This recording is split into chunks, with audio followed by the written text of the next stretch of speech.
Écoutez le monde vétérinaire autrement sur Veto Micro, un podcast produit par Thémavet.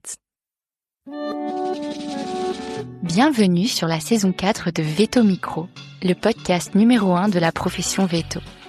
Parce qu'il y a 1000 façons d'être vétérinaire, nous donnons la parole à celles et ceux qui font vivre nos métiers au quotidien.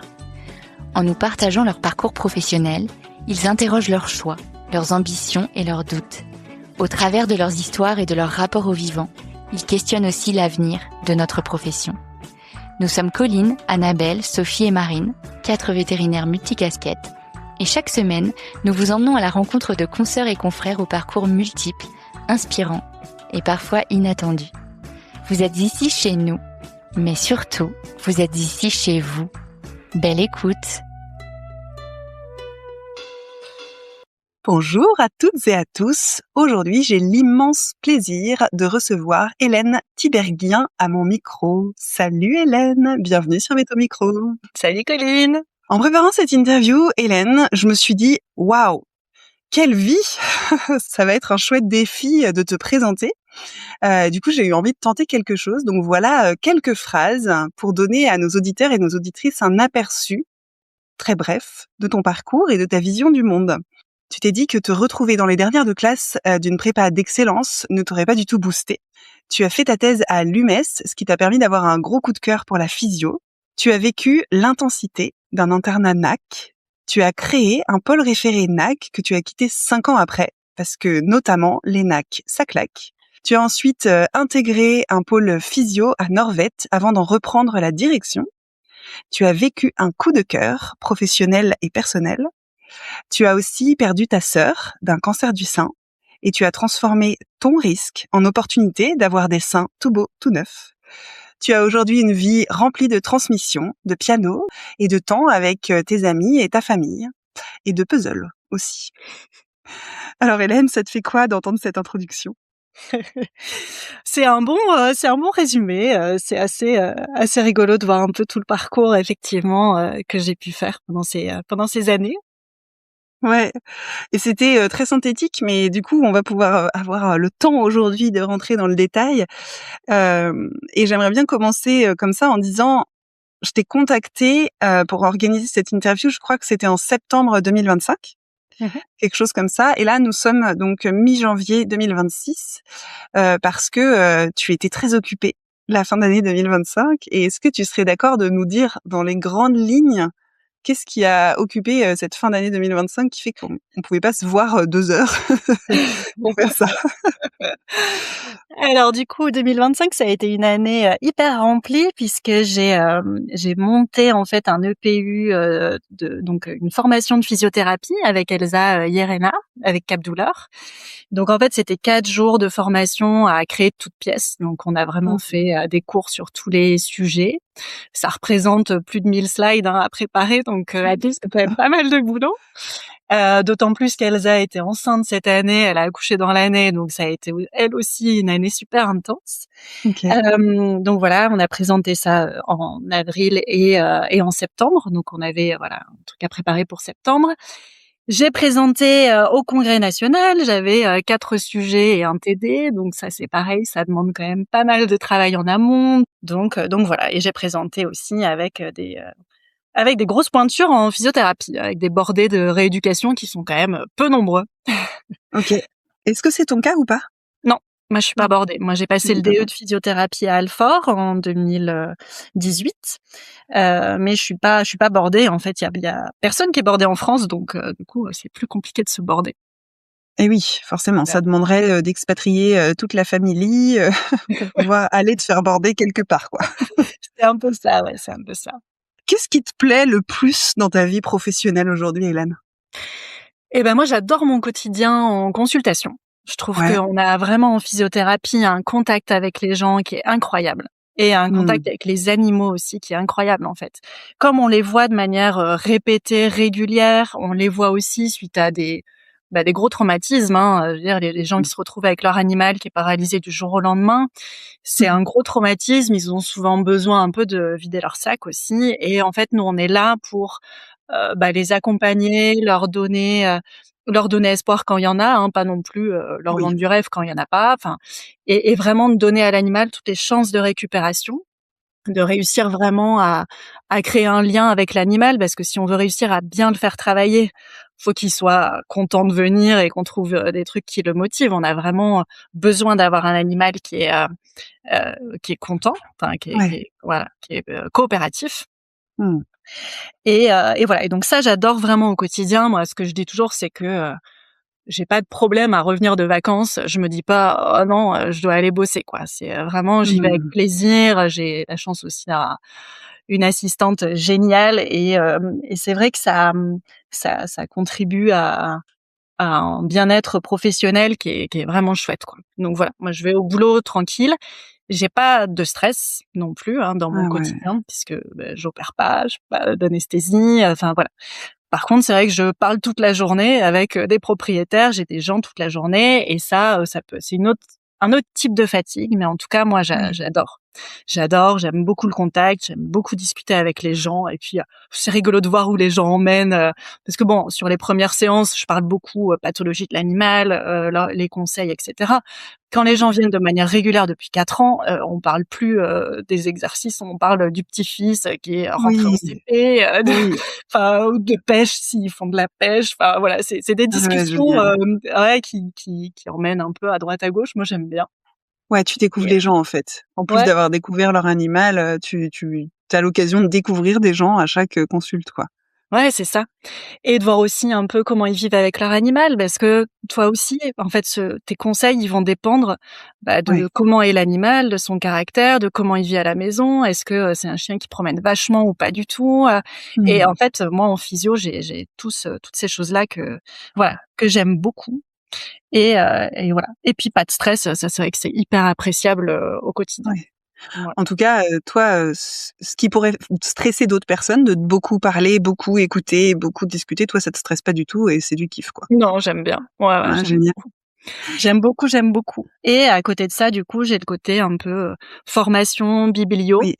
et qui est hyper complémentaire, en fait. Enfin, finalement, c'est un peu, l'inverse. Enfin, finalement, je me retrouve, du coup, des journées chez moi à parler à personne, à Mmh. être pas coiffée, pas maquillée et c'est hyper bien. Je suis seule face à mon ordi en pilou-pilou et à bosser mes présentations et tout et ça contrebalance, du coup, vachement, mes Mmh. journées un peu, hyper, à parler tout le temps et tout ça. Ouais, donc quand tu dis formation, c'est pas enfin, j'imagine que toi, tu apprends des choses, mais c'est aussi la création des Ouais, formations, la la cré mise à niveau des formations que tu as déjà créées et que tu vas donner en tant que formatrice, quoi. exactement et ça, c'est vrai que j'aime beaucoup aussi pour le côté, stimulant intellectuellement. On est sur Mmh. une discipline qui est en plein essor, donc il y a encore plein de trucs à avancer. En France, on est, quand même un peu moins avancé que dans les pays anglo-saxons ou autres, donc il y a plein de trucs à aller regarder, et à ramener, chez nous. Donc c'est de ce côté-là hyper stimulant et le côté aussi, présentation en présentiel, hein. C'est vrai que les journées de formation, moi j'adore. Ça permet vraiment de transmettre, enfin la physio elle est pas assez développée en France en fait. Donc il Ouais. faut vraiment que, les gens se soient plus proposés, après des grosses chirurgies, après, sur des animaux âgés. Il y a plein de trucs qu'on peut proposer très simples, Oui. mettre du chaud, mettre du froid, masser, enfin c'est Oui, il y a pas besoin d'une piscine, en fait. non, il y a pas toujours besoin d'une piscine donc Oui, j'imagine bien qu'une piscine, ça permet d'aller beaucoup plus loin, mais que, il y a plein de pathologies, et de situations dans lesquelles, en étant formé et avec, peut-être, quelques outils, pas forcément coûteux, on peut faire des choses. Tu as des exemples comme ça de cas ou de situations, dans lesquelles, des vétos, généralistes, qui s'intéressent ou qui ont des ASV qui sont motivés pourraient du coup, proposer des services ou à minima, montrer aux gens comment faire? complètement. Le vieux chien arthrosique, hein. C'est Ouais, typiquement, je veux dire, il y a 10 ans, on disait, «Il reste dans son coin, bah oui, il est vieux» et tout ça. En fait, non, maintenant, on a déjà une thérapeutique qui s'est énormément étoffée ces dernières années, donc ça, c'est canon. Ils sont ouais, beaucoup mieux pris en charge, qu'avant ouais. et on a plein de petits conseils qu'on peut donner au quotidien et les gens sont hyper demandeurs, en fait, de ça. Ils voient leur Mmh. animal, qui a du mal et tout. Ils sont, vraiment, ils ont envie d'aider et puis c'est des trucs qui coûtent rien que les gens peuvent faire à la maison, quoi. Aller dire aux gens Mmh. et montrer: «Vous massez votre chien de telle façon», les gens, ils Ouais. sont trop contents. Ouais. Et du coup, tu formes des vétos et des ASV? Je forme que veto, Tu principalement. formes que vétos? Ouais. OK. Il y a une raison à ça, dont tu pourrais parler ou pas? C'est qu'en fait, la physio, elle doit être vétérinaire en premier Mmh. et après, tu délègues certains trucs à ton assistante. Mais en fait, il faut pas brûler les étapes et les Mmh. endroits où c'est les ASV qui gèrent de A à Z, clairement, généralement, c'est pas bien géré parce que en fait, elles peuvent passer à côté de trucs importants. Moi, c'est pas rare que j'ai des chiens qui viennent me voir pour de l'arthrose et bah, en fait, tu te rends compte qu'il y a un ligament croisé ou alors qu'il y a une autre Mmh. pathologie et en fait, ça, si c'est une assistante qui le fait, bah, en fait, tu perds des chances, quoi. Le chien, il est pas Oui, opéré, tu risques d'aggraver, oui, enfin oui, donc c'est pour ça qu'à mon sens, c'est quand même hyper important et même pour le discours avec les propriétaires. Moi, je réexplique souvent, la pathologie oui, de l'animal, oui. heu c'est important. Moi, pour la petite histoire, avant que j'arrive à Norvège, c'était le service, il était géré que par des assistantes. Mmh. Il y en avait combien? Elles étaient 2 ou 3, ça tournait, c'était jamais vraiment la même, ça faisait, 2 ou 3 demi-journées par semaine et voilà et globalement, elles prenaient le chien, elles le mettaient dans l'eau, le temps indiqué et puis voilà, il y avait pas tout ce qui est conseils, exercices à la maison, c'était vraiment il y avait que cette technique-là et tout ça. Et c'est vrai que ça a vraiment décollé à partir du moment où, moi j'ai commencé à faire des premiers bilans, à prendre des mesures, à conseiller les gens, enfin à Mmh. apporter finalement, plus de choses quoi, un regard vétérinaire vraiment dessus.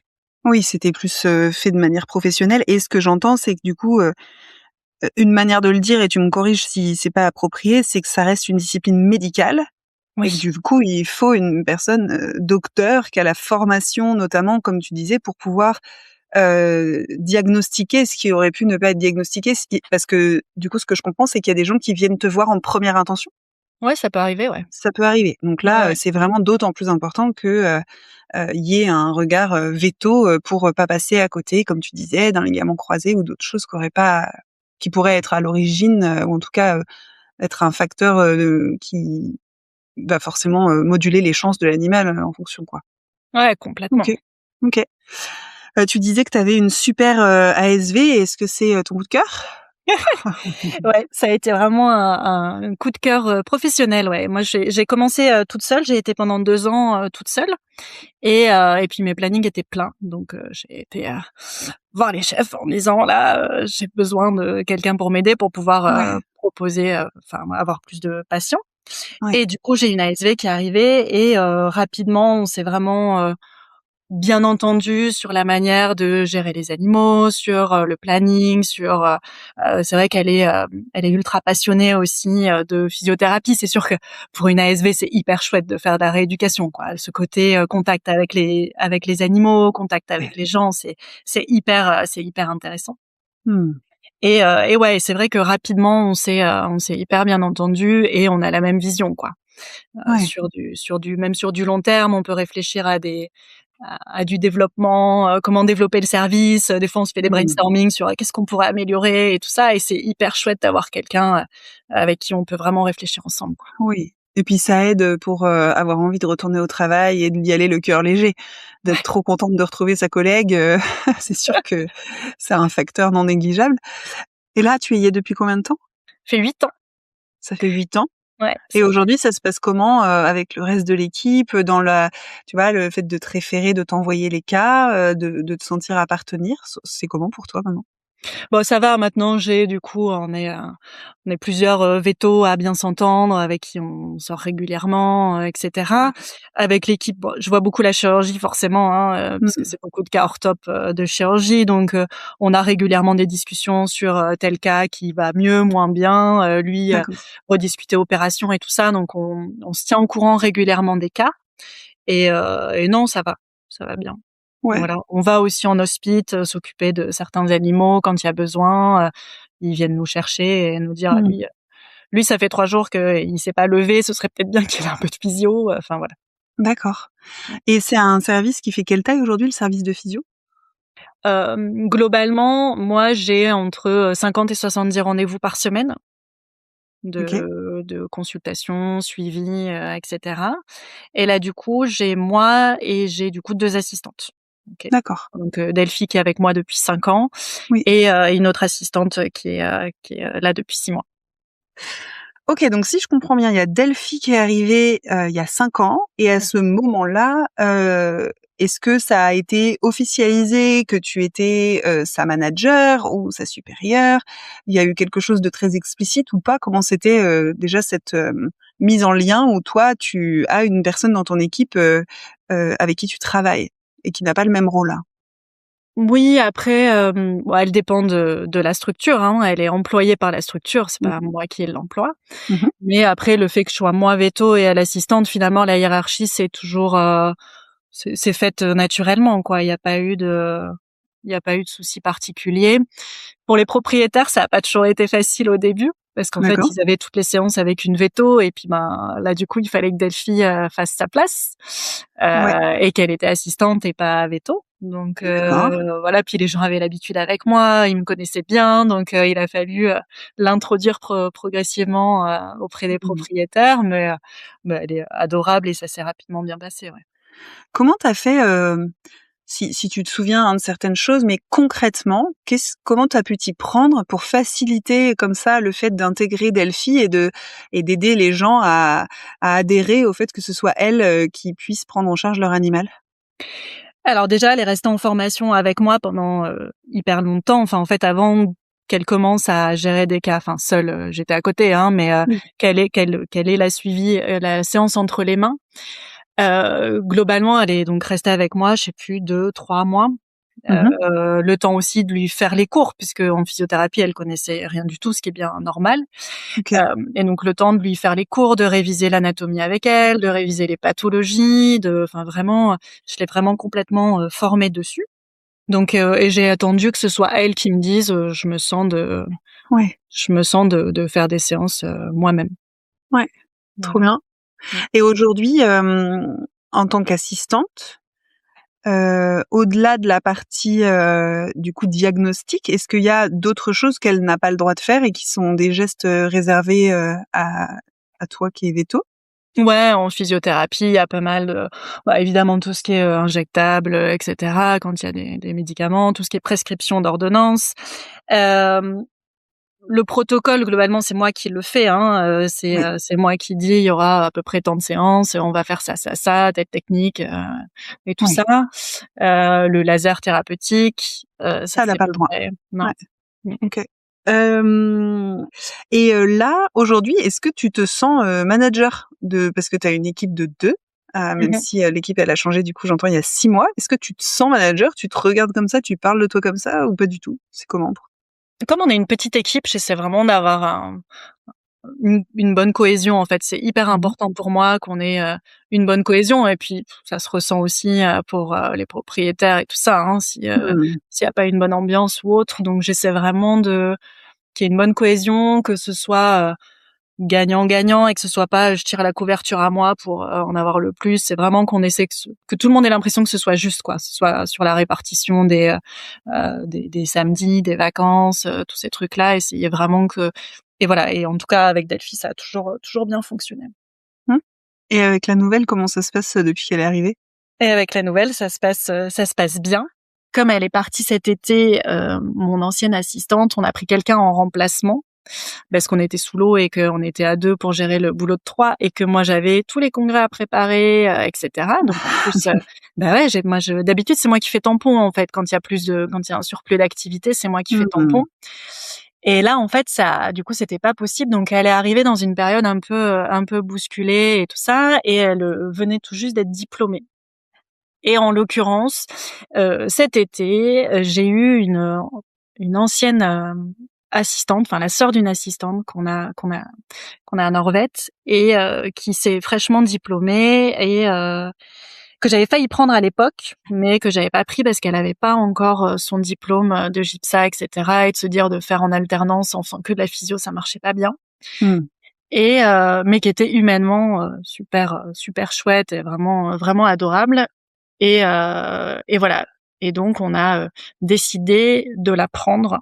Donc en fait, le CDD d'Aliénor s'arrête, là fin janvier et la nouvelle va commencer, fin D'accord. février. Voilà. Est-ce que tu serais d'accord de nous raconter, 1 ou 2 cas un petit peu foufou que tu as eu, en physio? soit des animaux ou des types un peu dingues, ou alors des espèces de réussites folles, enfin tu vois, ou des cas où tu t'es dit oh waouh, ça je vais pas en voir 50 dans ma vie. Il y a quelques cas où, tu sais, après des hernies discales, les animaux, ils recommencent doucement donc à avoir des mouvements, de la motricité, etc. Et ça m'est arrivé, allez, peut-être 2 ou 3 fois où en fait l'animal, il a des mouvements, mais les gens, ils l'ont laissé bien au repos, il a rien fait du tout. Et donc en fait, tu as des mouvements qui sont revenus, mais il s'est pas passé grand-chose. Et en fait, tu le fais travailler, tu le mets debout, et en fait, finalement, l'animal, il se dit: «Ah, mais en fait, j'ai des pattes», et il sort de ta consulte en marchant, quoi. Alors qu'il arrivait, il avait pas marché. Bon, parce qu'il avait pas trop essayé, que les gens l'avaient laissé au repos et tout, Mmh. mais ce côté on-off, ça m'est arrivé 2-3 fois. Et là, c'est magicien, quoi. Oui. C'est marrant, ces cas-là, on sait que c'est pas enfin, j'imagine que je dis «on» parce que moi j'ai des trucs qui peuvent m'arriver comme ça aujourd'hui, des fois dans le coaching, des gens qui disent: «Ah mon Dieu, ça fait des années», et puis en fait en une séance de coaching, ils repartent en mode: «Oh c'est incroyable, ça va beaucoup mieux». Tu fais: «OK, pourvu que ça dure». Et on sait que c'est pas la norme, mais ça fait plaisir quand même. Il y a un côté Ouais, un peu fun à ce truc. «Oh, ah waouh, il suffisait de ça». ouais, carrément. Trop chouette. Carrément. Les paralysies sur hernie discale, c'est genre la majorité des cas que vous avez ou pas tant que ça? Je dirais que j'ai, 1/4 à 1/3 de hernie discale, ou de chien OK, paralysé, d'accord. 1/4 de, ligaments croisés, 1/4 de, dysplasie de hanche, Mmh mh. et le reste en arthrosique. Ouais, c'est à peu près ça les catégories. Ouais, ouais, c'est souvent les OK. mêmes pathologies qui reviennent. Ouais. Et puis quelques cas un peu plus exotiques. Ah si, je repense à j'ai eu un chien loup qui était tombé d'une falaise. Il est Ouh. tombé de 30 mètres de haut. Ouais, ouais, un truc de fou. Une Ah falaise ouais. sur la côte du Nord. Et voilà, il s'est fracturé une vertèbre, et une vertèbre Mmh. cervicale. Il était paralysé des 4 pattes. Du coup, il a été opéré en chir. Ils ont fait un travail de dingue. Ils ont restabilisé, etc. Et du coup, moi, j'ai suivi la chienne pendant toute sa période de récupération. Mmh. Et là, maintenant, on la voit marcher. C'est comme si de rien n'était, quoi. C'est assez impressionnant. Ah C'est waouh, Ouais, ouais, c'est beau. trop chouette. Mmh. Ouais, c'est beau, tu m'étonnes. C'est exclusivement des chiens? Beaucoup de chiens. Ouais, j'ai beaucoup de chiens. J'ai quelques chats aussi que j'arrive parfois à mettre dans l'eau, pas toujours. Pas toujours, Challenge. mais si, il y a certains chats, typiquement les Maine Coon ou les Bengales, qui sont réputés pour aimer l'eau, Mmh. ou des gens finalement qui habituent leur chat à prendre des bains, des fois à poils longs. Ça m'est arrivé plusieurs fois d'avoir des gens qui disent: «Ah oui, je lui donne un bain régulièrement, pour le laver». Mmh. Voilà. Et OK. oui, oui, oui, oui, ça m'est arrivé de les mettre dans l'eau. Bon, on y va tout Génial. doucement et progressivement, mais ouais, ouais, Oui, c'est ça. mmh. Ah, c'est chouette. Et les chats, c'est des paralysies aussi ou c'est des arthrosiques? C'est Le chat, c'est, arthrosique.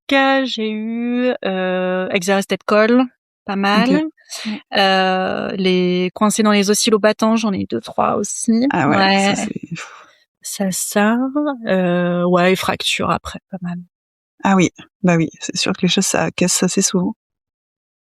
Si on fait un petit voyage dans le temps et qu'on remonte un peu avant, je suis curieuse, que tu racontes, comment, tu as fait d'abord un tour par les NAC avant d'aller à la physio? Parce que, la physio, tu as eu ce coup de cœur, à l'école. J'imagine que les NAC aussi, mais tu vas nous le raconter. Et ouais, que tu nous dises un petit peu, ben, qu'est-ce qui fait que tu as fait ce détour NAC avant de maintenant être dans la physio depuis, au moins enfin environ 8 ans? Alors, globalement, moi, j'ai fait l'école d'Alfort, et je l'ai fait vraiment en optique de faire de la canine, généraliste. Voilà, j'ai jamais eu, comme envie, de me spécialiser ou tout ça. C'était vraiment, je vais pour faire de la canine généraliste. Mmh. Et donc j'ai fait ma thèse, en physiothérapie. Donc la physiothérapie à l'époque, c'était une piscine dans le sous-sol de l'UMES, personne ne savait qu'elle était là, c'était un peu un truc, obscur. Mmh. Et moi, en faisant du coup ma thèse, j'avais assisté à des consultes et tout ça, et j'avais été vraiment, bluffée des retours des gens qui disaient: «Ah non, mais depuis que je fais nager mon chien, il remonte les escaliers, il a envie de promener, ce qui lui arrivait plus», enfin, Mmh. et voilà, et d'avoir le retour des gens, je me suis dit: «Mais c'est complètement fou, qu'il y ait autant de résultats et qu'on n'en entende pas du tout parler, pendant nos études, quoi». Et toi, du coup, comment tu as eu l'idée de faire ta thèse en physio? Je ne sais plus exactement comment c'est venu. Ouais. Je crois que je voulais faire des médecines complémentaires. Ouais, Ça me d'accord. plaisait pas mal et en l'occurrence, donc là, à l'UMES, il y avait la physiothérapie et tout ça. Metz, c'est quoi? C'est l'unité de médecine de l'élevage et du sport. C'est tout ce qui est chien de D'accord. sport et en Ah oui, l'occurrence, la rééducation y est souvent rattachée. d'accord. Ouais, OK.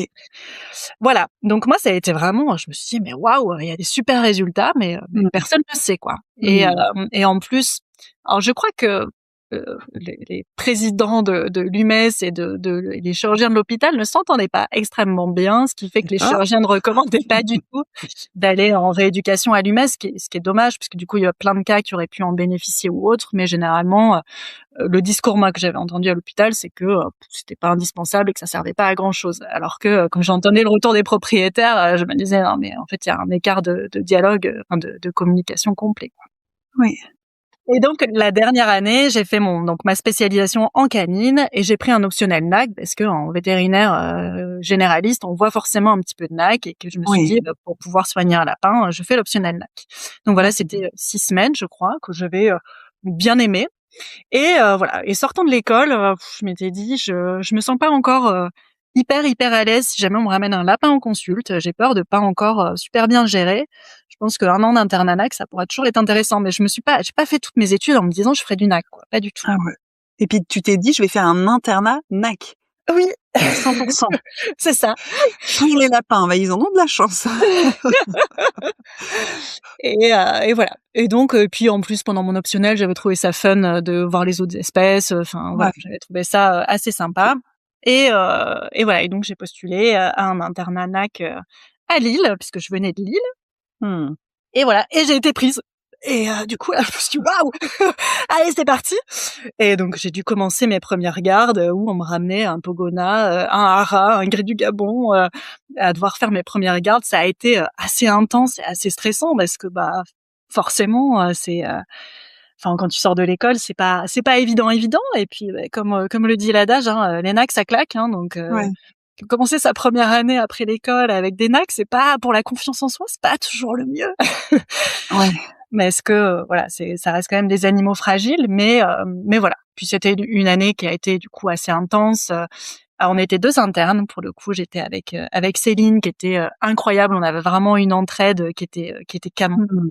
On Génial. était, ouais, c'est ça, on s'entendait hyper bien même, personnellement. Enfin, c'était vraiment chouette. C'est une année qui était, intense parce qu'on avait des gros horaires. En fait, on était de garde d'astreinte, la nuit, 1 soir sur 2, et puis, bah, en fait, la journée, il fallait, quand même venir à la clinique pour, faire les hospites, faire les chires, les surveillants d'anesthésie et tout ça. Mmh. Donc voilà. Mais, bon, je le savais, c'est une année comme ça, et puis voilà. Et voilà, je me suis bien plu à faire mes petits nacs, à progresser. J'ai appris plein de trucs, c'était une chouette année, l'équipe était sympa, enfin voilà. Ouais. Ça s'est bien passé et puis, ben, la fin d'année est arrivée et ils m'ont proposé d'ouvrir un pôle NAC, dans une ville, du Nord à Valenciennes, et ça s'est fait un peu comme ça, en fait, et donc du coup, j'ai continué à, faire du NAC en référé et voilà. Voilà, Ouais, ça s'est fait un peu comme ça, en fait. J'étais pas du tout partie, pour ouais. cette spécialité-là, mais j'ai bien aimé, c'était fun, puis c'est vrai que c'est rigolo, quoi. Tu rentres le week-end en disant: «Ah bah, j'ai stérilisé un caméléon, aujourd'hui». C'est cool, quoi. Oui, c'est sûr qu'il y a quelque chose d'exotique, hein, dans le NAC. Ouais, OK. ouais, ça fait des histoires un peu rigolotes à raconter, je sais plus ce que j'avais eu un perroquet qui s'était envolé dans le papier colle-mouche, quoi. Du coup, tout collé, tout ligoté, dans le papier colle-mouche. J'avais dû Ah, endormir et libérer. Enfin, ouais, c'est et qui n'était pas mort dans le transport de son stress, c'est quand même un non, perroquet pas du solide. tout, pas du tout, pas du tout, non, non, non, non, donc ça, ouais, qu'est-ce que j'avais eu? Un qui était tombé, dans la friteuse. Oui, c'est le Nord, on mange beaucoup de frites. Ce n'est pas un mythe. Qui était tombé dans la friteuse. C'était quoi qui était tombé dans la friteuse? Le perroquet aussi. Ah oui, il a volé, dans la friteuse, c'est intéressant. Ouais, c'est ça. Bon, qui était en train de refroidir, donc il était pas trop brûlé, il était surtout très gras. Mmh. Mais voilà. Et il y a une histoire qui m'a marquée aussi, j'ai eu des haras, qui sont morts un peu, subitement, OK.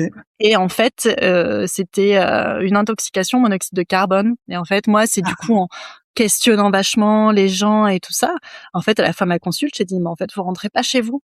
là, vous rentrez pas chez vous, faites venir les pompiers. Et il y avait effectivement du monoxyde de carbone à la maison, quoi. Donc, one else, j'ai sauvé des gens en soignant le cancer. Ah waouh! Mais ouais, c'est Comment t'en es arrivée à dire, mais peut-être monoxyde de carbone? Parce que je me dis là, peut-être il y en a d'autres qui vont faire du one else. il y avait bon, c'était pas si dur, hein. J'avais 3 perroquets, il y en avait 2 qui étaient morts de manière assez rapide, assez subite. Ils avaient décrit quand même des problèmes un peu respi. OK. Et du coup, ils m'ont ramené le 3e, qui était aussi mal en point, mais j'avais réussi à le sauver tout juste. Mais voilà, pour se dire que t'en as 2, puis enfin bref, c'était trop soudain pour que ça vienne de l'alimentation, tout ça, quoi. Ouais. Et en posant des questions, tu t'es dit, ça peut être ça et t'as eu une certitude ou? Non, c'est jamais certitude, mais par contre, j'aurais dit: «Vous pouvez pas rentrer chez vous avec ce doute-là, quoi». C'est ça, il y a un trop gros doute pour que Ouais. vous preniez le risque, donc vous appelez des pompiers, ils vont venir tester et c'était ça, quoi.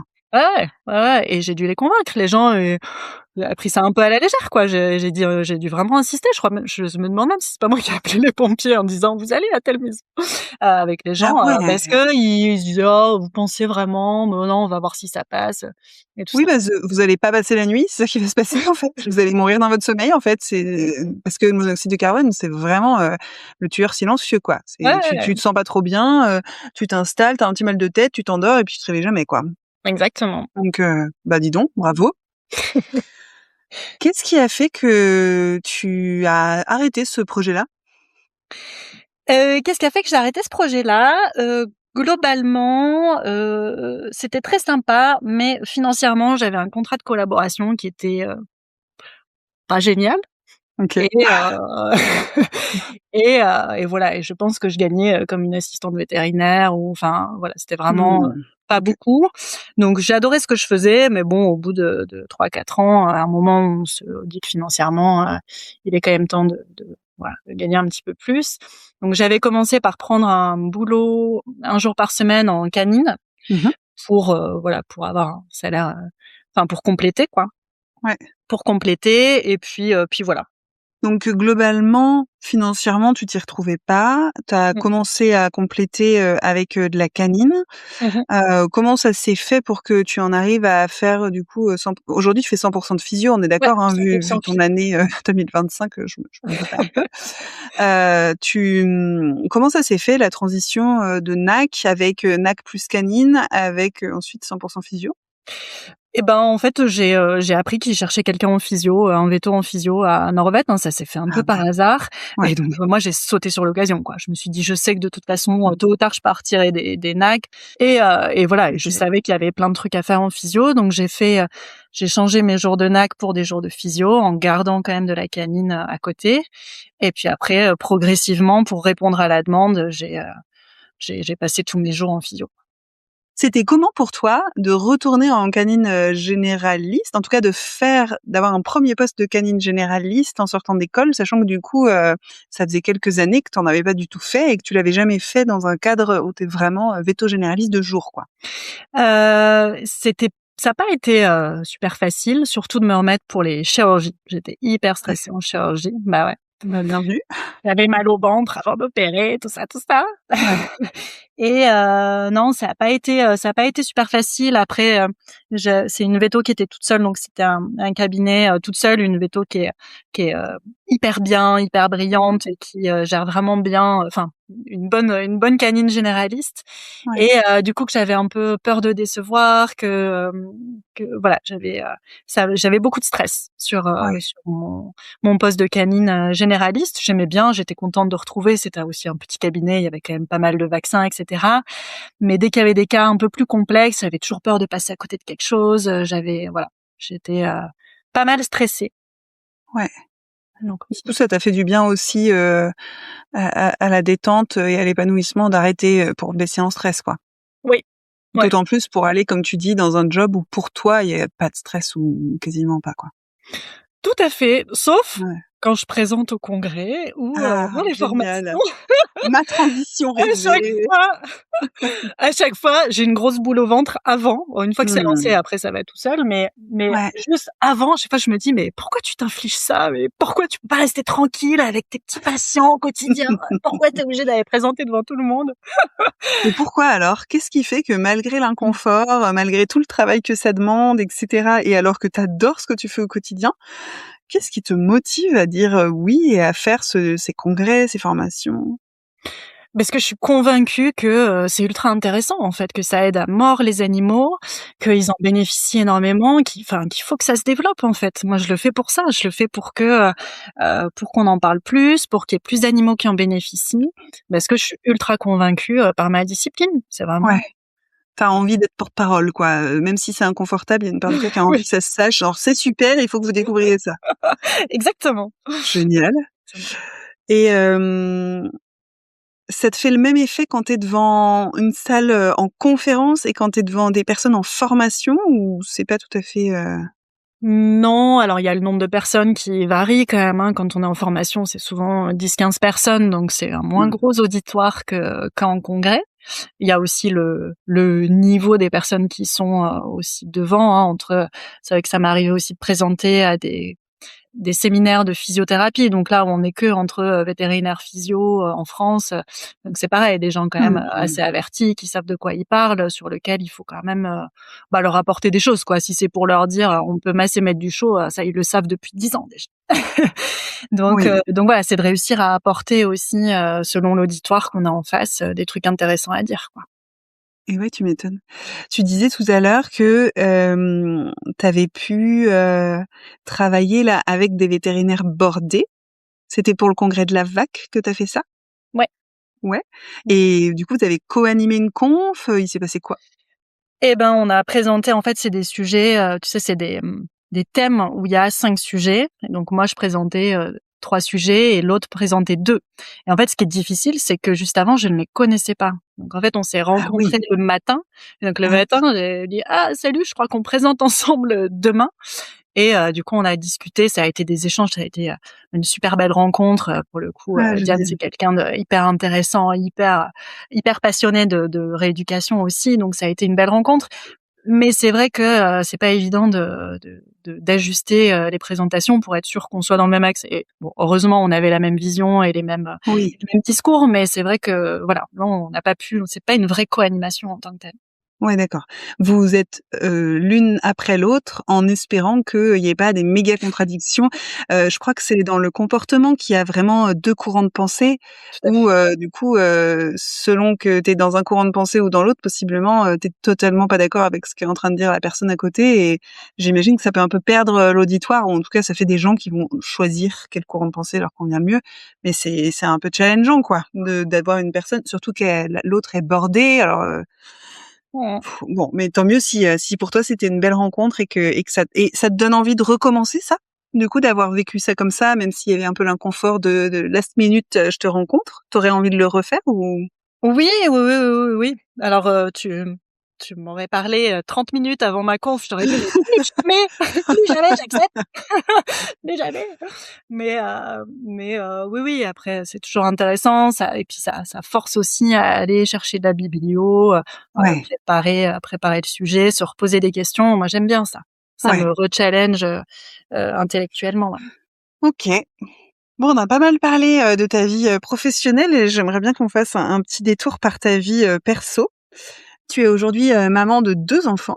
C'est une fille, une grande fille et un plus petit garçon, c'est ça? C'est ça. Mmh Il me mh. semble bien. Heu, Qu'est-ce qui t'a donné envie de faire des enfants? Qu'est-ce qui m'a donné envie de faire des enfants?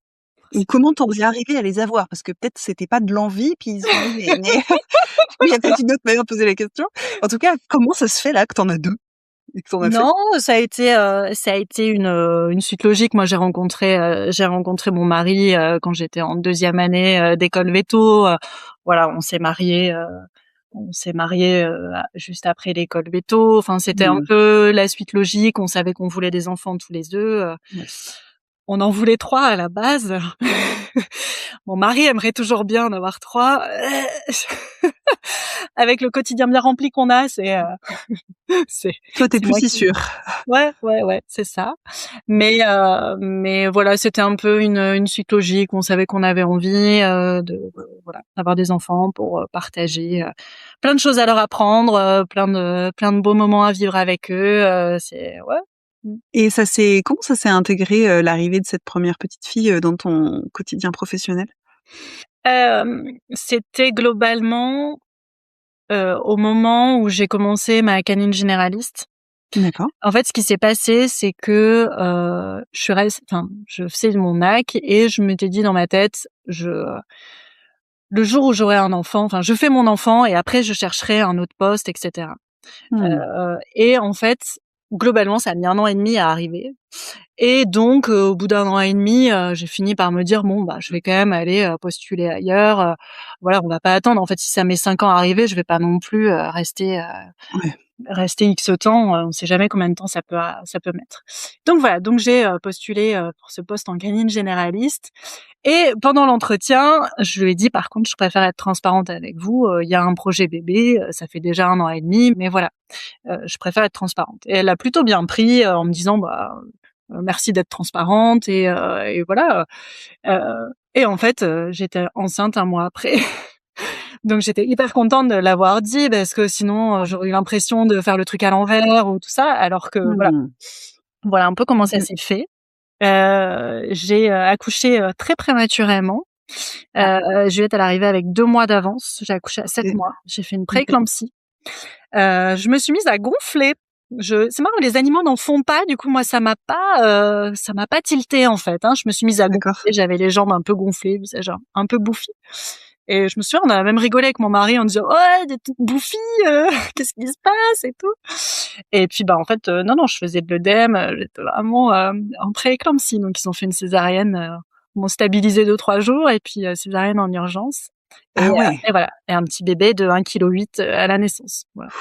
Je dis souvent en rigolant elle a mis 3 mois à rattraper le poids du chat à la maison.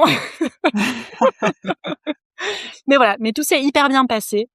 J'ai eu la chance d'avoir une équipe soignante qui était, incroyable, une maternité Mmh. qui gérait les prémas, ce qui avait pas du tout été un critère de choix quand j'ai choisi la mater OK. et qui gérait beaucoup, mère-enfant. J'ai fait beaucoup de peau à peau. Enfin, c'était pas un préma dans une bulle, stérile. Ouais.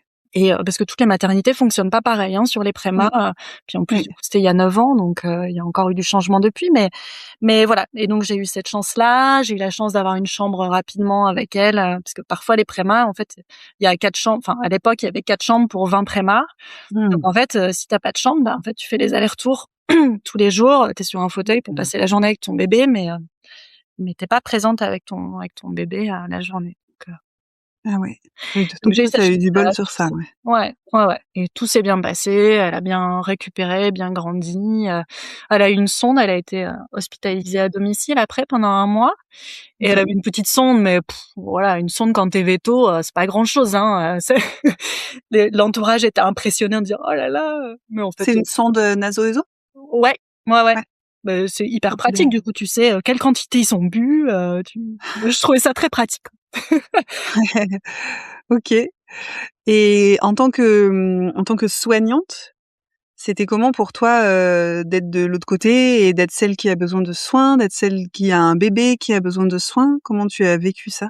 Je me suis pas mal laissée porter, en fait. Je Ouais. me suis pas mal laissée porter, j'étais assez en confiance, même avec l'équipe soignante, et et globalement, je sais pas comment te dire, c'est aussi, c'est la vie qui décide aussi, en fait. Tu sais, quand tu t'accouches d'un bébé aussi prématuré, tu te dis qu'en fait, c'est la vie qui va décider, Mmh. s'il y a la force, derrière, quoi. Et OK. et voilà. Ouais. Et puis elle a eu la force, la petite. Ouais. Qu'est-ce qui, comment est arrivé le deuxième? Et le deuxième est arrivé, bah, là pour le coup, très vite. Mmh. Voilà, on a eu un désir de deuxième et puis, finalement il est arrivé très rapidement. J'ai fait une très bonne grossesse, j'ai bossé jusqu'à 8 mois. Ouais, ouais, c'est ça, je Tu dis ça comme s'il fallait pas le dire? Tu as travaillé jusqu'à non, non, 8 non, mois. Mmh. Non, moi, j'étais contente de pouvoir continuer à bosser jusqu'au bout parce Ouais. qu'encore une fois, j'aime bien ce que je fais et que Oui, tu étais en physio déjà? ouais, c'est ça. Oui. Et donc, je me suis arrêtée 2 mois en tout pour Antoine.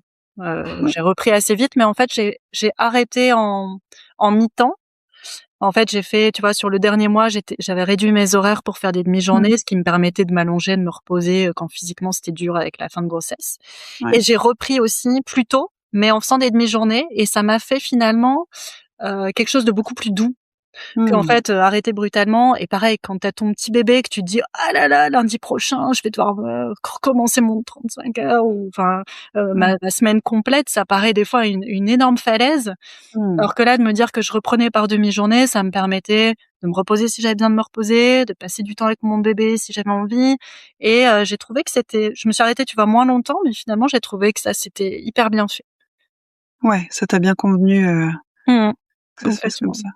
Ouais. Et aujourd'hui, comment tu arrives à articuler et comment tu vis, ta vie de maman, et ta vie de femme mariée avec ce métier que tu adores et qui te prend beaucoup de temps? Bon, c'est une organisation après au quotidien à avoir, hein. Moi, j'ai un mari qui travaille, dans le bâtiment, qui est, directeur travaux, donc il y a aussi, des gros horaires, qui travaille pas toujours, enfin qui travaille des fois loin, à 1 heure de Mmh. route ou autre, hein, donc c'est, ça s'articule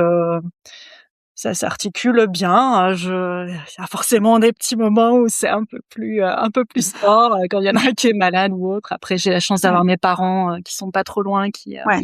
qui m'aident pas mal. On a la baby-sitter, tout ça, hein, mais voilà, j'arrive quand même à avoir mon mercredi avec eux, enfin c'est ouais, mmh, Ouais, ça ça te se va. passe bien. Ça te Ouais, va ouais, comme tu ouais, le vis, tout à fait, ouais, parce ouais. que tu adores ton job et du coup dans ta vie perso, c'est bien aussi, ça te plaît Ouais. comment tu t'organises et tout, ouais. Oui, oui, oui, et puis, finalement, ces moments où je pars en congrès ou tout ça, ça me fait aussi beaucoup de bien, ouais, ces jours un peu off où, on est restimulé intellectuellement, où on rencontre, on discute avec d'autres gens et tout, ça me booste beaucoup, en fait. J'aime vraiment bien. Mmh.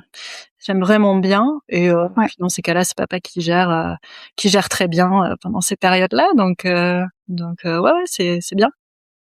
trop chouette. Mmh.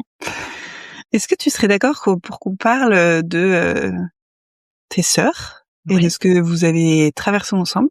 Mmh mh. Ouais, Hem, du coup, vous êtes 4 filles c'est ça.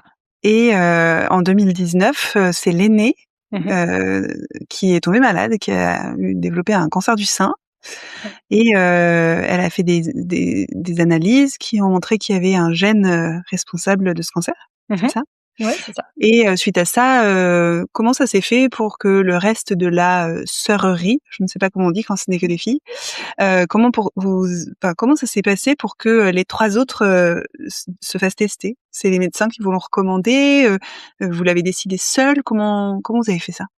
Non, ça a été un peu comme une évidence, en fait, de savoir, en fait, parce qu'il y a quand même des mesures préventives, Ouais. très efficaces qui existent, et puis c'était important, en fait, de savoir.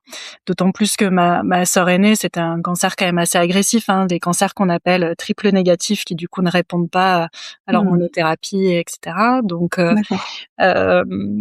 Donc voilà, ça a été une évidence, ouais, de savoir, l'envie de savoir. OK. Quand vous avez eu, l'info, c'était évident pour les 3 autres de dire: «Bah, nous aussi, on va se faire tester»? Ouais, c'est ça. Puis Et on donc avait un âge suffisant pour le prendre en compte et l'intégrer. est-ce que, suite à ça, vous êtes toutes les 3 faites opérer? Non, parce qu'on est, donc on est 3 sur 4 à être, porteuses, du gène. Pas Ouais, de bol, hein, la génétique c'est 1 sur 2, mais nous c'est 3 sur 4 dans ouais. notre famille. Et donc en fait, oui, rapidement on a décidé de se faire opérer. Après, Hem, globalement, parce que ça a touché aussi la génération de ma maman et de Mmh. mes grands-mères. Globalement, sur la génération des grands-mères, c'était, vers l'âge de 80 ans que ça se développait. Ma mère, Mmh. ça on a perdu ma tante, hein, d'un cancer du sein aussi. Ça a été plus vers l'âge de 60 ans, et c'est vrai que là, avec mes sœurs, c'est plus l'âge de 40 ans, quoi, hein. Mmh. Donc voilà, quand, ma plus grande sœur, ça a commencé à métastaser, d'abord au poumon, puis au cerveau, Et puis quand elle est décédée au mois de mai 2022, finalement on a passé le cap avec mes sœurs de se dire en fait on va pas trop tarder. Moi j'étais un peu toujours en attente de savoir est-ce que j'avais envie de faire un troisième ou pas. Ouais. Parce que j'ai allaité mes 2 enfants et c'est quelque chose qui me tenait quand même plutôt à cœur. Donc la question c'était un peu oui mais quand.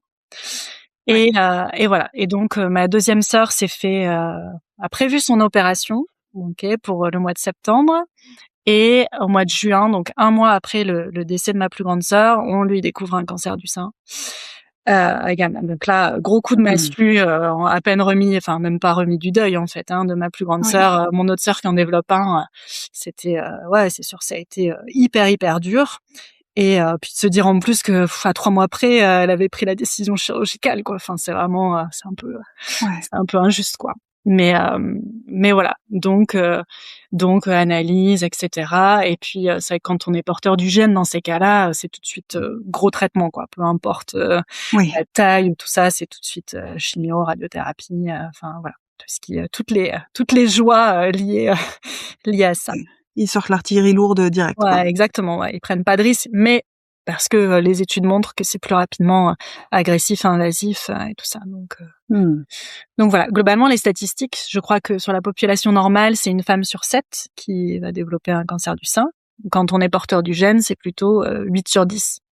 Et dans ma famille, c'est 100% des gens qui ont le gène qui ont fait leur cancer du sein. Donc voilà, même mon grand-père qui finalement, même chez les hommes, ça peut arriver, c'est très rare. Et oui, ils ont du tissu mammaire aussi, ouais. Ouais, un tout petit peu. Ok. Voilà. Ouais, juste ce qu'il faut, malheureusement. Ouais. Ok. Aujourd'hui, donc ta deuxième sœur qui a été malade, elle va comment? Très bien. Très bien, elle est en rémission, voilà, tout s'est bien passé, ça a été quand même une période hyper éprouvante, c'est quand même pas rien comme traitement et tout ça, donc voilà, elle a été opérée, du coup dans ces cas-là, ils font une mastectomie complète, et voilà. Et du coup, moi un peu traumatisée par ce qui s'était passé. Du coup, moi, j'ai avancé mon opération en me disant non mais en fait, j'attends pas et tant pis. Et tant pis. Et comme comme dirait une des chirurgiennes que j'avais rencontrées dans le vide de l'opération, elle m'avait dit oui, c'est pas un rein ou un foie, des seins, ça sert pas non plus. On peut les retirer facilement, quoi. Donc voilà. Et donc j'ai fait le choix de l'opération, la double mastectomie que j'ai fait au mois de mars qui suivait. 2023 du coup, c'est ça. Ouais. Ok. Et tu disais, il me semble que tu as eu une double mastectomie avec reconstruction immédiate. Ouais, tout à fait. Ça veut dire que dans la même chirurgie, ils enlèvent le tissu mammaire et ils mettent des prothèses. Exactement. Ouais, exactement. Ce qui fait qu'il n'y a pas de période un peu transition où on se retrouve, qui peut être à mon avis hyper dur psychologiquement et tout ça. Donc voilà, ils arrivent même à garder tout ce qui est mamelon et tout ça. Et la cicatrice, ils la font sur le pourtour du mamelon. Donc en vrai, je crois que même quand j'ai fait les contrôles de plaie, mon généraliste, il était assez bluffé, quoi. Il dit mais c'est incroyable, on voit pas, quoi. Enfin. Et toi qui dont le métier c'est de faire de la physio aux animaux, j'imagine que tu as eu de la rééducation aussi parce que du coup c'est quand même très très proche des plein de muscles. Comment t'as eu de la rééducation? C'était comment pour toi cette récupération? Non, pas du tout. En fait, il y a 2 techniques parce qu'en fait, soit ils posent les prothèses devant le muscle, donc juste sous la peau, soit ils les posent derrière les pectoraux. Donc voilà, en l'occurrence, ça dépend un peu comment les pectoraux sont positionnés et s'ils ont la place de mettre ou pas. Bref. En l'occurrence, moi, quand il a opéré, c'était pas possible de mettre derrière les pectoraux, donc il a mis devant. Voilà. Ce qui du coup, je pense, m'a fait un post-op beaucoup moins douloureux. Il y a pas les muscles à décoller et tout ça. Moi, j'ai fait un post-op nickel. J'étais presque. Je crois que la codéine, je suis un peu euphorique avec la codéine. J'étais c'est trop bien. Je suis contente que ça soit passé. J'ai pas mal. C'est génial. Voilà. Et globalement, j'ai pas j'ai pas eu de douleur. J'ai eu 3 semaines de post-op. Enfin, ça s'est vraiment très bien passé, quoi. C'était puis c'était un soulagement vraiment de plus avoir cette épée de Damoclès sur la tête. Au niveau, tu as l'air d'être bien renseigné au niveau des stats. Les personnes qui se font opérer, ça fait chuter à combien le pourcentage de risque de développer quand même un cancer? Ah, tu arrives à moins de 1%. Ah ouais, Même bon, c'est pas moins de total, mais c'est vraiment genre, non, mais très, très efficace. il peut rester, quelques petits des cellules de tissu mammaire, tu vois? Oui, Quasiment rien, mais oui, non, c'est hyper, hyper rare. Hein, c'est ouais, vraiment, très, très OK. efficace. Ouais, bah, c'est mine de rien, ça a beau ne pas être un organe vital, c'est quand même, la féminité, enfin, ouais, il y a quand Ouais. même un rapport à la poitrine et puis toi, tu as allaité tes enfants, donc il y avait aussi ça, donc bon, c'est pas anodin, hein, comme chirurgie, mais c'est chouette que toi, tu vite récupéré et donc pas du tout de physio. Tu pas eu besoin de rééducation, de rien du tout? Non, pas du tout. Pas Bon, ouais, du tout, pas du OK. tout. Ils ont fait, en fait, l'inconvénient quand tu places juste sous la peau, c'est que pour le coup, si tu as une peau fine comme moi qui suis pas très épaisse, ça peut, du coup au niveau esthétique, heu, enfin si la peau est trop fine, tu peux avoir des petits, comme des petites vagues de prothèses et Mmh. donc en fait, j'ai refait, 6 mois après une opération, qu'ils appellent lipofilling où en fait ils viennent aspirer de la graisse. Alors moi, il a dû chercher un peu. Ils viennent aspirer de la graisse au niveau des cuisses et ils viennent remettre juste sous la peau pour lisser, en fait, le résultat et donc voilà. OK. Donc moi, ils ont fait ça, 6 mois après. Je pense que j'ai eu plus mal là Mmh. qu'à l'opération, initiale. Ouais. Mais voilà, pour lisser le résultat et c'est vrai que franchement, c'est génial, quoi et je pense que quand les gens me voient, ça se voit pas, quoi. C'est vraiment hyper Oui, discret, même en maillot de bain, même, tout ça, oui, c'est hyper esthétique, quoi, comme résultat. oui. Oui, je pense qu'aujourd'hui, à part, au toucher, des dessins qui sont refaits, quelles que soient les raisons, ça peut être très naturel, hein. Ouais, Alors ouais. ça fait peut-être une forme de sein, avec une normalisation de l'esthétisme.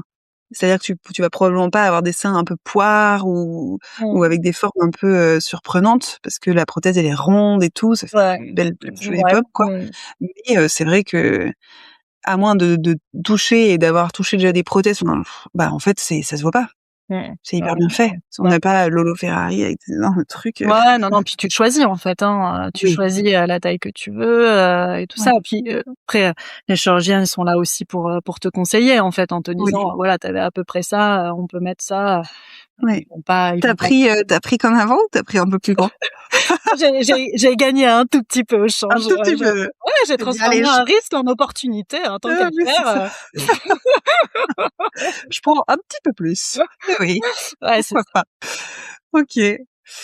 Hem, est-ce qu'il y a quelque chose que tu aimerais dire à des femmes, qui ben, se posent la question parce qu'elles ont peut-être pas, 4 sœurs dont une qui est décédée et une autre qui est tombée malade, qui fait que c'est un peu plus évident que OK, go, je dis au revoir à un médecin, je dis bonjour à ma santé, et peut-être, et ou alors ça va peut-être être maladroit, mais je me dis et ou à leur conjoint qui pourrait dire: «Ah, tu sûr quand même?» Voilà, je sais pas s'il y a quelque chose là que tu aimerais exprimer ou pas? Bah, si, que c'est enfin, on est dans le milieu véto, on sait ce que c'est. En fait, c'est toujours plus facile d'opérer un tissu qui est sain qu'un Ouais, tissu, une fois qu'il y a eu, une tumeur, que la cicatrisation elle est plus compliquée et cetera et que, oui, encore une fois, quand on est porteur du gène, on passe forcément souvent par la case, chimio, enfin gros traitement lourd, quoi. Moi, c'était ça ouais, aussi, je me disais: «Mais j'ai pas envie de passer 2 ans, de traitement hyper lourd», enfin voilà, quoi. ouais, C'est tellement plus simple, enfin entre 3 semaines de post-op et 2 ans de mis entre parenthèses, ouais, il y a pas photo, quoi, il y a pas photo. oui. Enfin, Et ces 2 ans mis entre parenthèses, si tout se passe bien?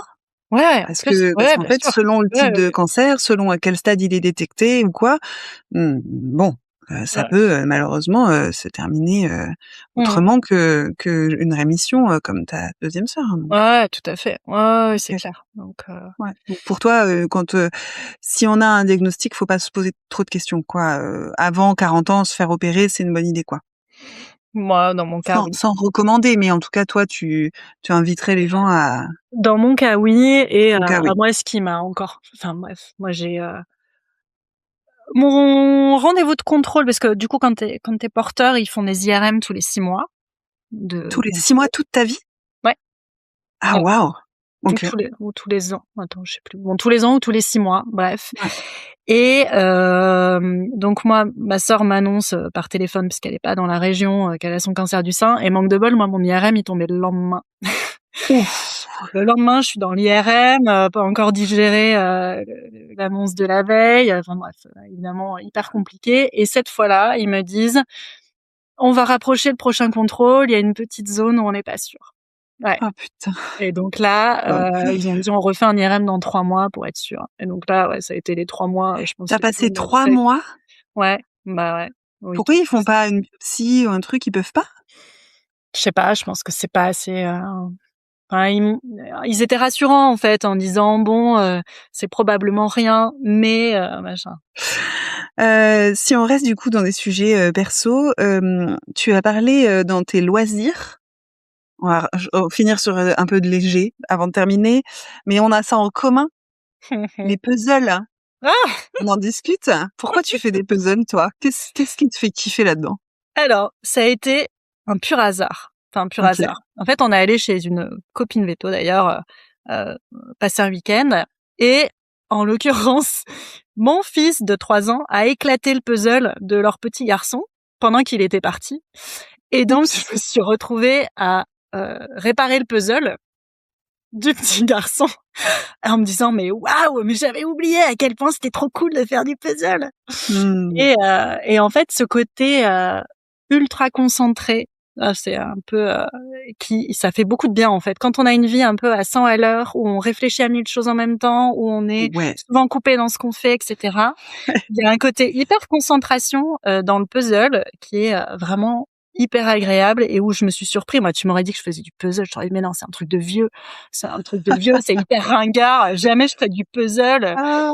Et en fait, ouais, de temps en temps, je m'en mets un et il y a un côté, ouais, hyper satisfaisant et C'est vrai. hyper, calme et Mmh. c'est rigolo parce que du coup, j'ai mis 2-3 copines, au puzzle où elles viennent à la maison, je dis: «Ah tiens!» ou du «Mais non, je vais pas faire du puzzle». Je dis: «Bah, hé, regarde, essaye, tu Pour verras». voir. Ouais et ouais, ouais et ça met l'esprit au repos. Enfin, en tout cas, c'est vraiment un truc, où je sens que ça me fait du bien, dans la tête et dans l'esprit, quoi. Ouais. C'est vraiment, vraiment agréable.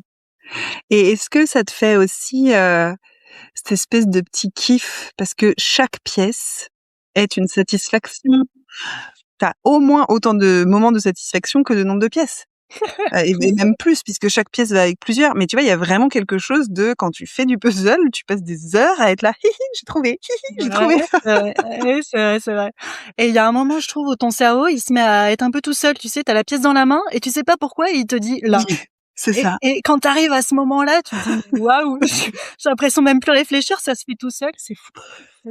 C'est beau. Ah, je serais Je pensais que tu allais heureuse. parler de ma passion du piano. Ah ouais, bah, on peut pas. J'allais te demander, t'inquiète, on y vient. J'allais te dire, est-ce qu'il y a quelque chose dont on n'a pas parlé? Mais on va finir sur le puzzle et on va pouvoir parler piano et notamment de cet artiste C'est dont un j'ai peu pas plus retenu le classe, nom. c'est un peu plus classe que le puzzle quand Oui, même. mais du coup, ça peut décomplexer des gens, tu vois? Qui Oui, auraient c'est un peu vrai. honte de se dire: «Non, allez-y», surtout pour les cerveaux qui tournent vite là. Ouais, ouais, ça Du ralentit le puzzle, ça cerveau, va. moi, ça me fait un bien de fou, ouais. Ouais, c'est ça pose et en plus, si tu peux choisir un truc beau, tu peux choisir un truc kitsch, tu peux le garder pour faire de la déco et sinon, tu le défais, tu le revends, tu en rachètes un Vinted. Ils font Alors, j'ai peut-être pas le droit de dire ça, mais ils font comme des j'assume pas tonnes. trop, c'est des puzzles Disney et du coup, je dis que c'est les puzzles des enfants.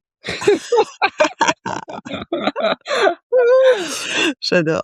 Et ben, c'est là où t'en es Hélène aujourd'hui, c'est tout à fait valable. Parlons piano puisque c'est vachement plus classe. Tout à fait. Depuis quand t'en fais? Qu'est-ce que ça vient d'où? Moi, j'ai fait 10 ans de piano. J'ai fait 10 ans de piano, Quand tu étais petite? quand j'étais petite, ouais, Ouais, jusqu'au lycée, j'ai arrêté avec les études ouais, et voilà, j'étais, à l'école de musique et après au conservatoire de Lille.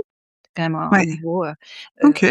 assez intéressant et voilà et donc ça s'est mis complètement en pause après avec les études, avec même l'école veto et tout ça mais bon, je continue à jouer, les mêmes morceaux depuis, cette période-là et je m'y suis remis depuis 1 an et demi, 2 ans là et pareil, un peu comme le puzzle, ça me fait un bien fou au cerveau où je suis, ultra concentrée dans ce que je fais. C'est vraiment un moment un peu bulle où je travaille mon morceau, où je et pareil, Mmh. beaucoup de satisfaction et tout ça. C'est hyper, hyper chouette. Ça m'apporte beaucoup de sérénité.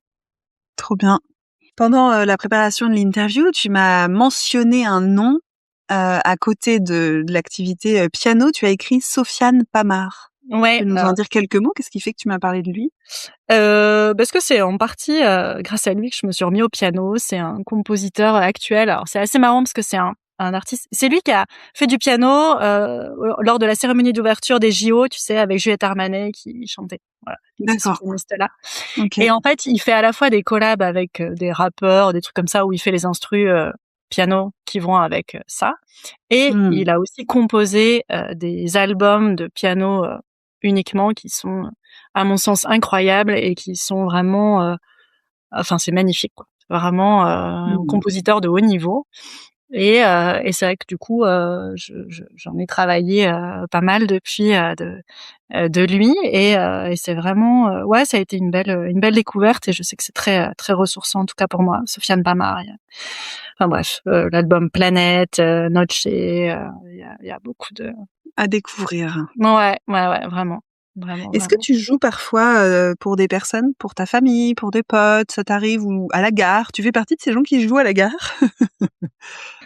Alors figure-toi que c'est toujours un moment où j'ose pas trop et quand je suis Mmh. rentrée du congrès, j'ai pris l'avion et il y avait un piano à l'aéroport et j'ai tourné autour, tu sais, je me disais j'y vais pas, je sais pas et tout, j'ose pas et finalement j'ai osé et j'ai joué du coup un morceau de Sofiane Pamart et tous les gens ont applaudi après, c'était j'étais à la fois gênée et fière, je sais pas comment dire, c'était Oui. hyper contente de moi d'avoir osé en tout cas. Voilà, d'avoir osé jouer devant tout le monde parce que sinon c'est un truc qui est pas du tout naturel, voilà. Et après Ouais. oui sur après pour la famille, pour ou pour des amis, ça m'arrive mais bon, c'est pas forcément ouais, pas beaucoup. Pas beaucoup. OK. Est-ce qu'il y aurait un sujet sur lequel on se serait pas encore penché et sur lequel tu voudrais qu'on prenne quelques minutes, ou sur lequel on est déjà venu et que tu as envie de redire quelque chose avant qu'on s'arrête pour cette interview? Peut-être sur mon quand j'étais à l'école Veto. Moi j'ai Ah oui, adoré c'est vrai mes qu'on années en a pas d'école. du tout parlé, dis. Non, c'est pas grave, c'est pas grave. Du coup, quand j'étais à l'école Veto, donc j'ai passé vraiment des super années moi à l'école Veto. Je garde un souvenir de quelque chose de bien équilibré entre voilà, j'apprends plein de choses. Je suis hyper contente de voir comment ça fonctionne l'intérieur d'un chat, d'un chien, d'une Ouais, vache. ouais. La vie étudiante, les soirées, j'ai un super groupe de copines. Enfin, c'était vraiment vraiment des chouettes années. Et j'ai fait pas mal de petits jobs en l'été que j'ai beaucoup aimé et qui, je pense, ont été hyper formateurs. Mmh. Je pense s'il y a des étudiants qui nous écoutent, c'est vraiment hyper intéressant de faire ça l'été. J'ai notamment fait assistante veto les étés Mmh. et ça a été hyper intéressant. Avant de le faire, de manière peut-être un peu stupide et peut-être un peu condescendante, je me disais bah ça va, c'est facile d'être assistante, on répond au téléphone, on fait les commandes et Bien tout sûr, ça, c'est doigt dans le facile. nez. Et voilà. Et voilà. Et en fait, et quand je l'ai fait pour de vrai, je me suis dit, waouh! Mais en fait, c'est vachement plus compliqué, on est toujours coupé dans ce qu'on fait, Ah il faut ouais, le faire tout en même temps, il faut ouais. et je pense que si tous les vétos avaient fait assistante pendant un mois ou 2, et ben, ce serait peut-être aussi, des fois, ça se passerait peut-être mieux dans les cliniques, Ouais. parce que je pense que je suis du coup beaucoup plus, compréhensive ou en tout cas, je sais ce que c'est quand, il y a une journée où on a le téléphone qui a pas arrêté de sonner, c'est vrai qu'on peut vraiment rien faire, quoi. Enfin voilà. Donc ouais, j'ai bien aimé ces expériences-là. Ça, donner des cours particuliers. Moi, j'avais passé mon BAFA, je faisais des centres aérés l'été. Mmh. J'avais fait des trucs dans des entreprises en étant hôtesse d'accueil, en tenant les vestiaires, tout ça. C'était assez rigolo de faire ça en étant étudiante. Ouais. J'ai bien aimé. Ouais. Ça t'a sorti un peu du milieu veto? C'est quelque chose, je le dis comme ça en me disant: «Oui, bah, ça parle de moi». Est-ce que c'était quelque chose dont tu sentais que tu avais besoin de sortir un peu parfois du milieu veto, ou en tout cas au moins du microcosme de l'école? Ou pas spécialement? Oui, oui, oui. Je trouve que en tout cas pour moi, les 2-3 premières années, c'était canon de manger ensemble, de travailler ensemble, de sortir ensemble, de faire les soirées ensemble. Et voilà. Et c'est vrai qu'au bout de 3 ans, 4 ans, on est quand même content aussi d'avoir sa vie à côté. Après, c'est le moment où moi j'ai emménagé avec mon mari. Donc j'étais déjà un peu physiquement, j'étais en face de l'école, hein, mais voilà, j'étais physiquement quand même un peu en dehors. Et puis moi, mon mari est pas du tout veto, donc j'ai toujours eu, je pourrais pas être avec un veto. Je suis hyper contente d'avoir ouais, c'est ça, une bulle, quelqu'un qui fait complètement autre chose et qui a une autre vision du quotidien. Génial. Je me rends compte que, vu que tu as parlé d'école, je me rends compte qu'il y a un sujet auquel j'avais pas pensé et que je te propose qu'on ouvre là et puis on voit ce qu'on en dit et ce qui se passe. Mais en fait, tu es donc la promo 2012 et c'est une promo qui a été particulièrement endeuillée puisqu'il y a eu 3 suicides en 2 ans, je crois. Ouais. Comment t'as géré ça, toi, ces gens qui ont décidé de mettre fin à leur jour, que tu connaissais de plus ou moins près? Comment tu as traversé ces différentes annonces? Ça a été dur parce que effectivement, comme tout le monde, quoi. Je pense qu'à chaque fois, chaque annonce, ça a été la stupeur, quoi. Qu'est-ce qui s'est passé? Qu'est-ce qui a fait que? Et puis c'était chaque fois des personnes assez solaires, assez. C'est toujours. On dit, hein, c'est souvent comme ça, mais c'était des personnes qui étaient plutôt gaies, plutôt joyeuses, qu'on aurait jamais pu imaginer. Après, il y a eu des parcours de vie, de ce qui s'est passé après l'école. Enfin, il y a beaucoup de choses qui rentrent en compte. C'est pas toujours il y a pas que le pro, même si souvent ça n'aide pas dans la décision. Et ouais, non, ça a été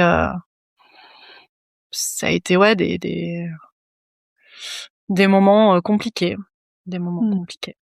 T'en as parlé avec des amis véto, avec des gens hors véto? Ouais, avec les copines de la promo, c'est sûr qu'on a pas mal échangé ces moments-là. Aussi, on peut tout te dire, si un jour ça va pas, faut le dire, quoi. En fait, tu rappelles ça, ouais, c'est ça, c'est que d'être là les uns pour les autres, même si ça fait longtemps qu'on sait pas de nouvelles parce que la vie fait que on est tous pris dans nos tourbillons quotidiens. En fait, de savoir dire aussi, là ça va pas, là j'ai trop de il y a trop de choses difficiles dans ma vie, en fait. Et il y a des moments dans la vie où la vie, elle s'acharne, où ça, des emmerdes, ça vole en escadrille, comme disait Chirac. Mais c'est ça, il y a des moments où, typiquement, moi, l'année avec mes sœurs, c'est vrai que, maintenant, tu te dis, mais quand est-ce que ça va s'arrêter, quoi? En fait, le décès de ma sœur, mon autre sœur qui apprend qu'elle a un cancer, moi, on me dit, on n'est pas sûr, vous en avez peut-être un aussi. Je dis, putain, en fait, ça s'arrête quand? Enfin, c'est, et voilà. Donc, il y a des moments où la vie, elle est dure. Après, c'est de savoir que après la tempête, il y a le calme et qu'il y a d'autres moments sereins qui nous attendent, quoi. Oui, et c'est vrai que quand l'escadrille tourne et tourne et tourne encore au-dessus de ta maison depuis des années, voir qu'elle se rapproche. Enfin, moi, j'imagine qu'il y a aussi ça. Il y a toujours des moments d'accalmie, mais il y a aussi des personnes qui vivent quelque chose de plus envahissant dans les emmerdes. En tout cas, je trouve ça précieux ce que tu dis de dire vaut mieux se contacter, même si ça fait super longtemps. Et je sais à quel point ça peut être difficile de dire ça ne va pas. Ouais. Et de croire que ça pourrait aller mieux. Mais c'est sûr que c'est hyper précieux d'oser faire ça, d'oser choper, lancer des bouées, en fait, et de dire il y a quelqu'un qui va l'attraper, il y a une personne qui va pouvoir m'aider, qui va me croire, qui va prendre la mesure. Même si c'est difficile, ça peut sauver, ouais. Ok. S'il y a des personnes qui veulent te contacter à l'issue de cette interview, Hélène, est-ce que tu serais d'accord pour qu'ils le fassent, il et elle? Oui, pas de souci. Il y a mon mail que je t'ai transmis normalement. Alors, ton mail, il va falloir l'épeler, ma chère Hélène, puisque on ne le met pas par écrit, sinon les petits robots, ils vont le trouver et tu vas te faire spammer. Ah oui, non, merci. Je ne le retrouve pas. Ah si, il est là. Donc, c'est le @gmail.com? Oui. Donc, c'est tiberghien@gmail.com. Donc, Tiberghien, c'est TIBERGHIEN. Hélène, HELENE.ht@gmail.com. Il y a, voilà, je pense que je l'ai dit suffisamment bien. On termine avec notre nouvelle question, enfin nouvelle de la saison 4, la nouvelle question finale. s'il y avait une phrase, une maxime, une idée qui pouvait résumer quelque chose qui est une idée porteuse pour toi ou qui t'inspire, laquelle ça serait? Au niveau professionnel, moi, il y a un proverbe que j'adore qui est motion is lotion. C'est le mouvement, c'est le médicament. Et ça, moi, je le vois tous les jours dans mon quotidien. En fait, c'est de remettre en mouvement, enfin, c'est tellement essentiel. En fait, le corps humain, il vit par le mouvement, et le corps animal aussi, mais ça vit par le mouvement. Les cartilages, les articulations, ça vit par le mouvement. Et donc, le mouvement, c'est le médicament. Motion is lotion. Trop bien. Merci beaucoup, Hélène. C'était un vrai plaisir de t'avoir et merci d'avoir trouvé 2 heures pour moi. Qu'on puisse prendre le temps et que j'ai l'opportunité de mieux te découvrir. Et merci à toutes celles et ceux qui sont encore avec nous à la fin de cette interview. Et je vous souhaite à toutes et tous une très belle suite de journée ou de soirée. À très bientôt. Merci beaucoup. Merci d'avoir écouté cet épisode de Veto Micro. Si le cœur vous en dit, partagez-le à vos amis et à vos collègues, abonnez-vous au podcast et mettez-nous une note de 5 étoiles avec un gentil commentaire. C'est ce qui nous permet de remonter dans les classements et de donner de la voix à la profession. Si vous souhaitez participer à Veto Micro, nous suggérer des invités ou tout simplement nous écrire, faites-le sur l'adresse podcast@themavet.fr. Prenez soin de vous et à la semaine prochaine pour écouter une nouvelle façon d'être vétérinaire.